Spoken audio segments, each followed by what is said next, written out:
So mga kapolitika, inyong napanood itong si Vina Situros na Miss Grand 2025 ng Miss Indonesia at itong si Miss Grand Armenia. So I believe nagla-live ito dito sa kailang social media account, and then napag-usapan nila itong si Philippines during the competition. So dito is kasi merong mga nagsasabi na kung saan is nabigyan ng kulay itong kailang pa-live at medyo nagtawanan sila dito sa kanilang pa-live session. So ito na siguro marahil yung sagot kung bakit hindi pumasa sa standard quality, standard check ng Miss Grand International itong si Vina Situros, dahil ipinagmamalaki pa naman ito ng kanyang mga kababayan sa Indonesia.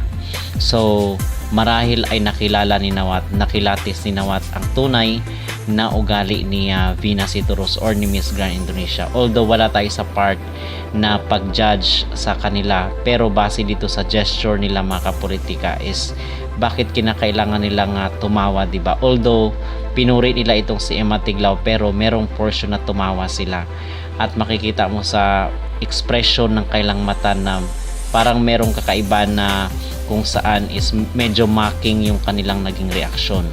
So ito na yung sagot siguro kung bakit nalaglag sa top 10 itong si Vina Situros, aside doon sa katotohanan na talagang meron rin talagang epekto yung nangyari sa kay Mr. Nawat at sa former national director ng Miss Grand Indonesia.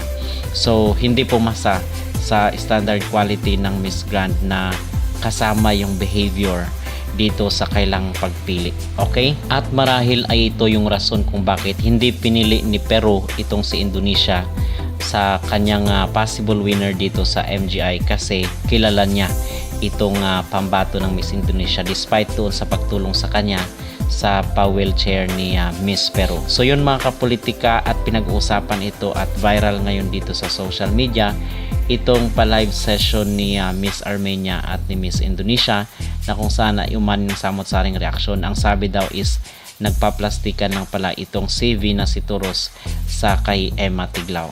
So ano po ang inyong mag-reaksyon dito sa naging expression mga kapolitika ni Vina Situros, na nagbigay siya ng kanyang review dito kay Emma Tiglao during the competition?